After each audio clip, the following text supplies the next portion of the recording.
से विस्थापित हुए, एक प्रकार से काफी बिछड़ गए थे, अपनी चल अचल संपत्ति वहां छोड़ दी। ये जो सारा माहौल था बहुत ही ज्यादा, मेरा मानना है उस शताब्दी का सबसे बड़ा विस्थापन था।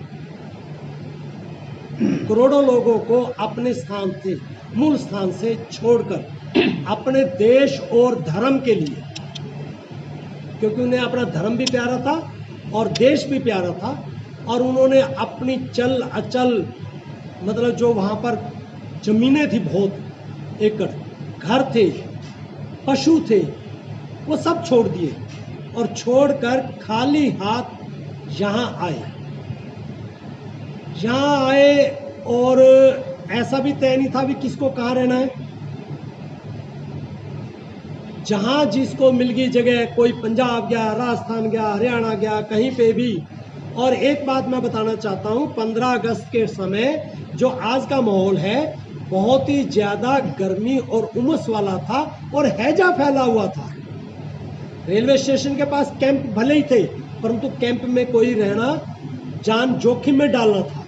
वहाँ पर बीमार होने वाली स्थिति थी, कोई भी व्यक्ति वहाँ नहीं रहा। और खासकर जो यहाँ से मुस्लिम गए थे, जिन्होंने पाकिस्तान की डिमांड की थी, उनके घरों में ढूंढ ढांड के उनके घरों में रहे, परंतु जाने वालों की संख्या 5% थी। जब उन्होंने पाकिस्तान मांगा था तो लगभग सभी ने मांगा था, परंतु जब जाने की बारी आई, हमारे कुछ नेताओं ने, जिन्होंने विभाजन करवाया, उन्होंने उसमें महात्मा गांधी भी थे, जवाहरलाल नेहरू भी थे, जिन्होंने यहाँ पर रोक लिया। और उनके रोकने के कारण हम जो है दर बदर भटकते रहे, हमें प्रॉपर ना स्थान मिला, ना जगह मिली। और जैसे कैसे, क्योंकि हमारा समाज पुरुषार्थी था, ईमानदार था, भीख नहीं मांगी किसी प्रकार की, चाहे उन्होंने लकड़ियां चुनी, छोटा छोटा काम किया, छोटा छोटा काम करके ऐसा ऐसा उन्होंने, मैं आपको बताना चाहता हूँ, जैसे रामनगर है, रामनगर में जो बैरक बनी वो परचेज की, उसका पैसा दिया, फ्री में नहीं मिली थी। तो वो जो सारी चीजें हैं, परिवार बिछड़ गए, परिवारों को इकट्ठा किया, बहुत सारे तो वहीं छूट गए, अनाथ हो गए। आप सोच सकते हैं जो बुजुर्ग थे, बुजुर्ग ऐसी भीड़ में कैसे आते। मैं आपको सच बताना चाहता हूँ, यहाँ पर अपना एमसी है ना, पार्षद है, निगम पार्षद मुकेश अरोड़ा, श्री हंसराज जी के बेटे हैं। हंसराज जी की माता और बहन दोनों ने कुएं में छलांग लगाती थी। ऐसी अनेकों महिलाओं ने, ये जो यहाँ पर छाबड़ा फैमिली है, और आपने सुना होगा रामनगर में आसानंद छाबड़ा, उनकी हवेली में 100 महिलाओं ने आत्मदाह किया। इसी प्रकार से भगवान गखड़ का फैमिली है, 17 महिलाएं अपने हाथों से, ताकि जो बाहर का मंजर था वो इससे भी ज्यादा विभत्स था, क्योंकि वो महिलाओं को नंगा कर रहे थे, घसीट रहे थे, और उनके मतलब मैं बोल नहीं सकता कि कहां कहां उन्होंने नोच खाया। लगभग जिस दिन गखड़ परिवार ने किया, उस दिन 500 लोग मारे गए, और उनको शहर के अंदर बीमारी ना फैल जाए, और उनको पैर बांध बांध के बैलों से घसीट घसीट के जो है बाहर फेंका गया। एक ऐसी नहीं है, लगभग सभी परिवारों के साथ कोई ना कोई घटना, नजदीक की, दूर की। मेरे मौसा जी हैं, उनके जो है पूरा गांव जला दिया था, रामपुर, जावा फैमिली है। सिर्फ वही बच्चे थे जो गुरुकुल में थे, मायके गए हुए थे, मामा के घर गए हुए थे, वो बच्चे थे। 3 दिन तक उन्होंने युद्ध किया। इसी तरह से जो यहाँ के जावा हैं वो त्रगड़ फैमिली से है। खुशीराम जावा, श्याम सुंदर जावा यहाँ पर है। श्याम सुंदर जावा, इनके पास 12 जो बंदूकें थी, परंतु उसके बावजूद भी उनके भाई जो के नंबरदार थे, उनको घेरा हुआ था, उनमें ये विश्वास था कि मैं इनको मना लूँगा, समझा दूंगा भी तुम ऐसा क्यों कर रहे हो। जब वो समझाने गए वहीं पर उनको मार दिया। सारे गांव को आग लगा दी, सिर्फ वही मोहल्ला बचा जिनके पास अपने अस्त्र शस्त्र थे, उनके अपनी रक्षा की। बस जो प्रताप सिंह भाटिया है, जिनका प्रताप स्कूल है, ये अगले दिन गए, सेना को लेके गए और ट्रकों के अंदर उनको लेकर आए। ऐसे एक नहीं अनेकों है। ये जो आपका निर्मल पब्लिक स्कूल है, एक खजान चंद जी और ये जितने हैं, इनकी भी 10 दिन की बेटी बच्ची गाड़ी के अंदर गर्मी में मतलब दम घुट के परमात्मा को प्यारी होगी और रावी की नदी में वहीं पर रास्ते में उसको प्रवाहित कर दिया। एक एक जब रोंगटे खड़े करने वाले हैं, एक एक मैं आपको थोड़ी नहीं बताता। यहाँ पे सेठी साहब थे, नायब तहसीलदार, सनातन धर्म मंदिर के भी प्रधान रहे, उनकी भी पहली धर्मपत्नी और बच्चे सब गाड़ी में। तो मेरा कहने का अभिप्राय यह है कि प्रधानमंत्री जी ने हमारी पीड़ा को समझा और जैसे अन्य दिन दिए जाते हैं, 14 तारीख उन्होंने विभाजन विभीषिका स्मृति दिवस के रूप में घोषणा की है। गत वर्ष भी हमने ये कार्यक्रम आयोजित किया था। संजय भाटिया जी प्रधान आए थे, सांसद अपने, और 78 बुजुर्गों को सम्मानित किया था। परंतु इस बार हमारा कार्यक्रम कुछ और है। भाटिया जी के पास गए थे, मुख्य अतिथि के लिए उन्होंने स्वीकार किया, परंतु उन्होंने कहा था कि आप डिबेट करवाइए। तो डिबेट के लिए हमने इस बार, जो कि आशु पसरीचा चेयरपर्सन है, हेड ऑफ द डिपार्टमेंट है पंजाब यूनिवर्सिटी में गांधीयन एंड पीस स्टडीज की। अब आप कहोगे कि गांधी का एक, देखिए गांधी का ओरा और जो उनका कद था बहुत बड़ा था। सिर्फ इस पर्पस के लिए उन्होंने छूत अछूत के लिए या मतलब हरिजन की भाषा दी या और भी कार्य उन्होंने किए।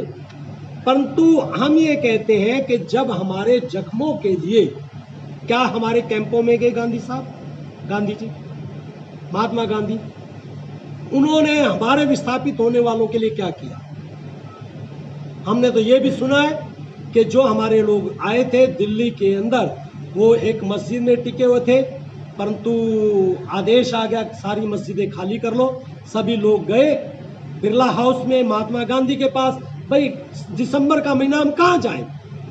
महात्मा गांधी ने उनके लिए अच्छे शब्द मैं प्रयोग नहीं करना चाहता, और उन्होंने ये कहा हमें मुसलमानों का यहाँ पर विश्वास जीतना है, कॉन्फिडेंस बनाना है, इसलिए उनकी मस्जिदें खाली करनी है।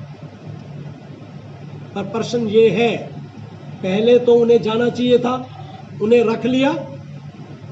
तो ऐसे प्रश्न पर रिसर्च वर्क हो गांधी के इस पक्ष पर भी, इसलिए हमने पंजाब यूनिवर्सिटी, जो उनके अंदर काफी सारे बच्चे पीएचडी कर रहे हैं, तो हम उनको रिक्वेस्ट करेंगे इस पक्ष को भी देखा जाए, इस पर भी रिसर्च की जाए। मेरा कहने का अभिप्राय ये नहीं, महात्मा गांधी था, भले ही सुभाष चंद्र बोस से, हालांकि सुभाष चंद्र बोस के कहा तो ये था विरुद्ध थे, उनके कहने पर उन्होंने कांग्रेस की जो है अध्यक्ष पद छोड़ दिया था। गांधी जी खुश नहीं थे, परंतु उन्हीं सुभाष चंद्र बोस ने उन्हें राष्ट्रपिता भी कहा। यदि महात्मा गांधी का इतना बड़ा कद ना होता तो नेहरू कभी प्रधानमंत्री ना बनता, क्योंकि प्रधानमंत्री बनने के लिए जो रिक्वायर्ड मत थे वो तो नेहरू को तो मिले ही नहीं थे, पटेल को मिले थे। तो सिर्फ इतना कहते हुए, ये प्रोग्राम सेवा समिति आश्रम के अंदर शाम को 4 से 6 बजे तक है।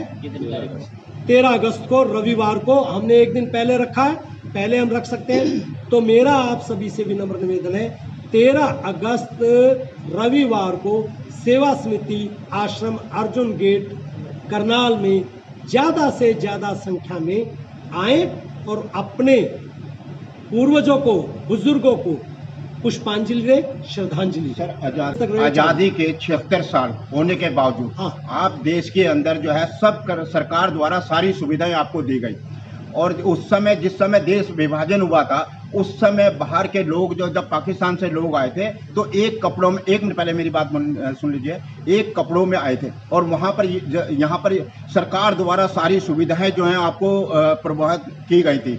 लेकिन उसके बावजूद भी अगर हम आज पाकिस्तान का नाम लेते हैं तो लोग हिंदू और मुस्लिम बात करते हैं, लेकिन आज भी आपको जो है पाकिस्तान की बातें जो हैं वो याद आती हैं। वो किस लिए आती हैं और क्यों आती हैं?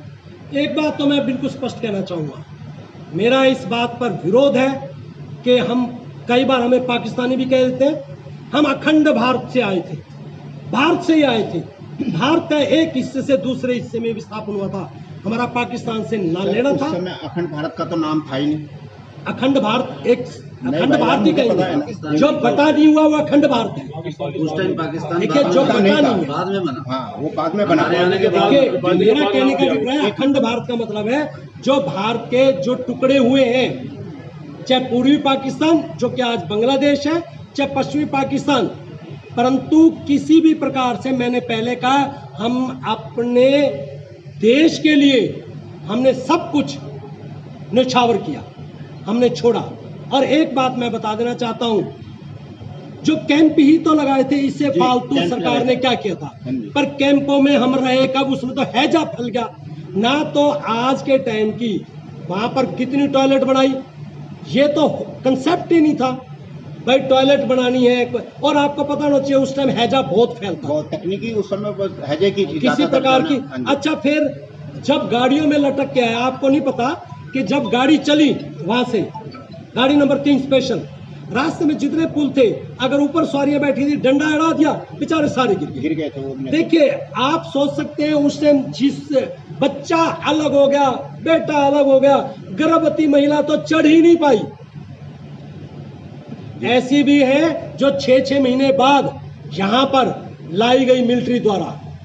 मेरा कहने का अभिप्राय, ना उस टाइम गवर्नमेंट के पास ऐसी व्यवस्थाएं थी, देश आजाद हुआ था। इस प्रकार से देश आजाद होने के बाद सुविधाएं नाम की तो कोई चीज नहीं थी, ना ही हमें कोई सुविधा मिली, ये कहना भी गलत है। और हमने जो मकान लिए हैं रामनगर के, वो भी हर एक को पैसे देकर लिए हैं। आपको ये पता होना चाहिए, फ्री में हमें को मकान नहीं मिले थे।